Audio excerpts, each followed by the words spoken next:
どうもリュウグです。今回はこのアルパカのブラボバックパックについてレビューしていきたいと思います。この製品アルパカから出た時はめちゃくちゃかっこいいなと思って速攻で予約したんですけど、ついにこの製品が届いてしばらく使うことができたので、実際使ってみて良かった点、少し気になるなと思った点、徹底的に話していきたいと思います。それでは行ってみましょう。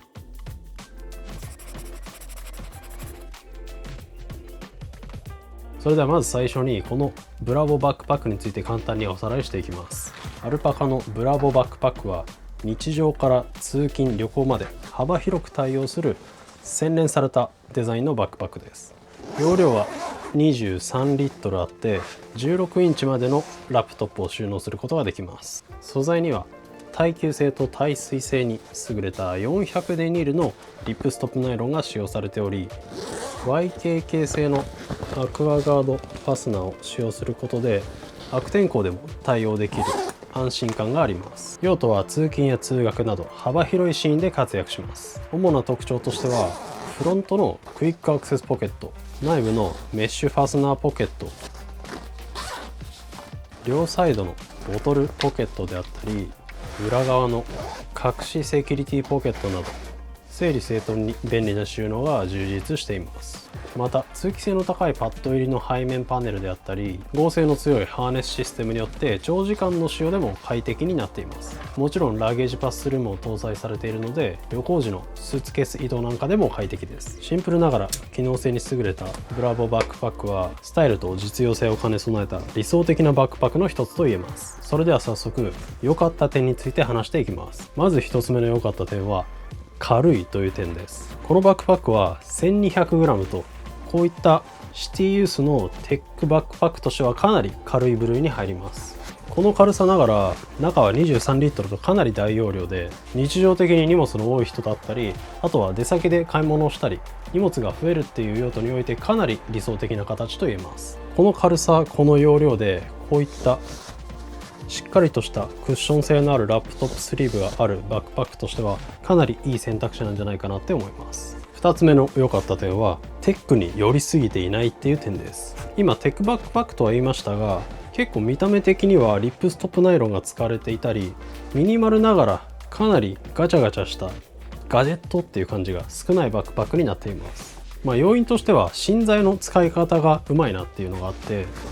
さっき言ったこの PC スリーブもそこまで分厚すぎる感じではないですし、背面部分にはかなりしっかりした芯材が使われている一方、ほとんどの部分で芯材が使われていないので、荷物の少ない時はちゃんとくしゃっとぺちゃんこになりますし、容量が大きいながらも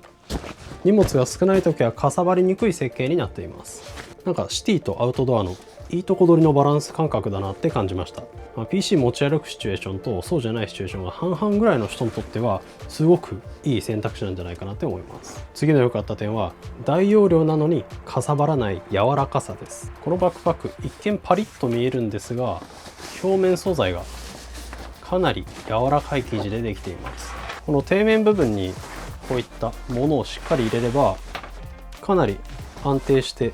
自立する形ではあるんですが、物が少ない時はこんな感じで潰れるぐらい柔らかくなっています。もちろんガジェットが多い人だったり機材系のカメラみたいなものが多い人にとっては少し不安な要素かもしれませんが、日常で持ち歩くものだったり、あと荷物が増えたりとか荷物が少ない時にはこうギュッとコンパクトにまとまってほしいっていうニーズはかなり多いと思うので、この全体の柔らかさっていうのはすごく日常にフィットするんじゃないかなって感じました。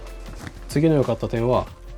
このボトルポケットについてです。このボトルポケット、一見ここはナイロン生地でここがちょっと伸縮性が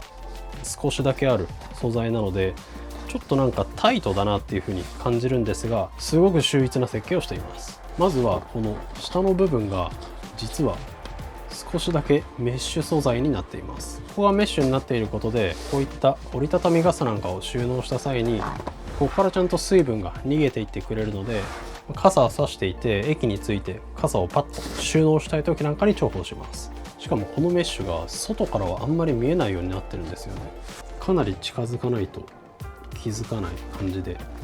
内側に隠されているので、これもデザイン性がすごく優れているなって思いました。あとはこのボトルポケット、一見タイトそうに見えるんですけど、ボトルを入れてみると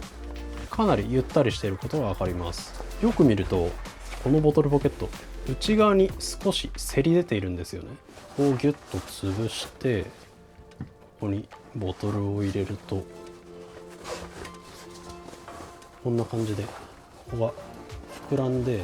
ちょっとここにマチが取られているので内側に少し膨らむようになっています。これによってボトルをこう入れた時にカバンの横がボーンと突き出てしまうことがないので、ボトルを外から入れてるのに見た目がシュッとシンプルに保たれるっていうのもすごくいいですし、完全に内側に入り込んでるわけではないので、もちろん撥水性であったりゴミがたまる心配なんかも少ないです。このボトルポケットの設計は今まで見た中でも一番すごいんじゃないかなっていうレベルで秀逸だなって感じました。ここまでがこのブラボバックパックを使っていて良かったなって思った点でした。ここからは使っていて少し気になるなって思った点について話していきます。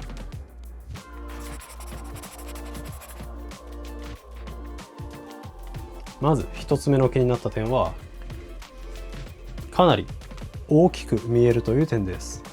実際に容量が大きいっていうのももちろんあるんですが、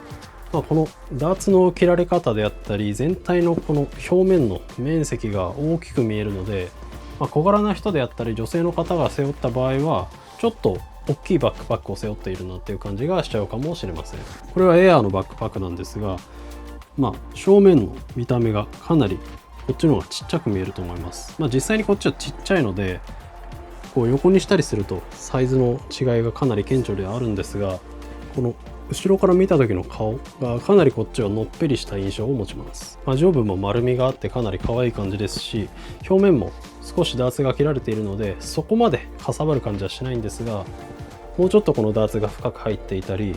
この横の太さがもう少しスリムに見える設計だとかなりスタイリッシュだったんじゃないかなって思います。2つ目の気になった点はこのトップハンドルの強度についてです。トップハンドル自体はかなり厚手でグッと持っても握り心地もいいですし使いやすいんですが、ここの縫い付けの部分がよく見るとこのトップハンドルのところだけバータックがないのがわかると思います。バックパック全体の容量的にもかなり大容量ですし、16インチまでの PC が入るっていうことはこのバックパック単体でかなり重量の多い荷物を入れるっていうことを想定すると、少しここのトップハンドルの強度は不安になるんじゃないかなって思います。ただすぐにこうハンドルがスポッと抜けてしまうぐらい弱い設計ではないと思うので基本的には問題ないとは思いますが、もしねこのバックパックにかなり重いガジェットだったり PC を詰め込んで日常的に使う人で、このトップハンドルを頻繁にこういう風に担ぐ人にとっては少し不安要素かもしれないので、今言ったみたいな用途で使う想定の人は少し注意した方がいいかもしれません。次の気になった点はこの PC スリーブの底上げが少し甘いという点です。これは実際使う中で気づいたんですが、こんな感じで PC をストンと入れると結構ドンといった感じで下についてる音がするので、少し PC を乱暴に入れてしまうともしかしたら衝撃で破損する恐れがあるんじゃないかなって思います。ただこれは底上げが全くされていないというよりはこの PC ポケットがかなり大きめに作られているせいでたわんでしまってそこがそこについてしまってるっていう感じなので、PC の厚みだったりサイズによっては気にならないかもしれないんですが、例えば13インチの PC を使ってる人なんかはかなりこの下に衝撃がいってしまうリスクが高いので、もともと底上げがかなりされた PC スリーブが搭載されているバックパックを使ってる人は結構癖でねこうストンと落としてしまうことがあると思うんですが、ここはちょっとこのブラボバックパックにおいては注意した方がいいかもしれません。以上が少し気になるなと思った点でした。総合的にはかなり新しいバランス感覚のバックパックだなって感じました。近いもので言うとこのエイブルキャリーのデイブレイカー、この使用感に少し近いなって感じました。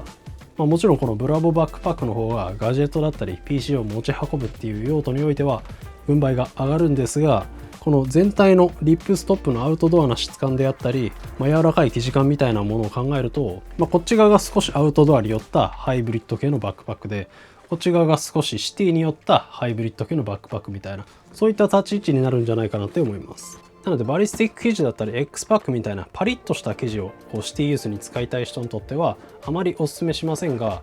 こういうリップストップの柔らかい生地みたいなものでシティパック、こういうクイックアクセスポケットが豊富に備わっているバックパック、 PC ポケットがちゃんと完備されているものが欲しいよっていう人にとってはすごくいい選択肢になってくるんじゃないかなって感じました。個人的にはこのエイブルキャリーのデイブレイカー2はかなりヘビーユーズしているので、このブラボバックパックもかなり個人的に好きなバックパックになりました。以上になります。こんな感じでこのチャンネルではバックパックのレビューであったり日々に役立つ情報を発信しています。 YouTube メンバーシップでは僕が今開発中の製品の進捗情報であったり、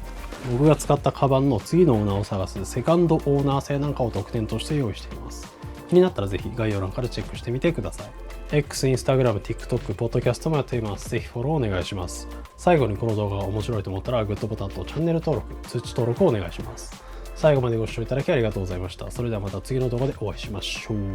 バイバイ。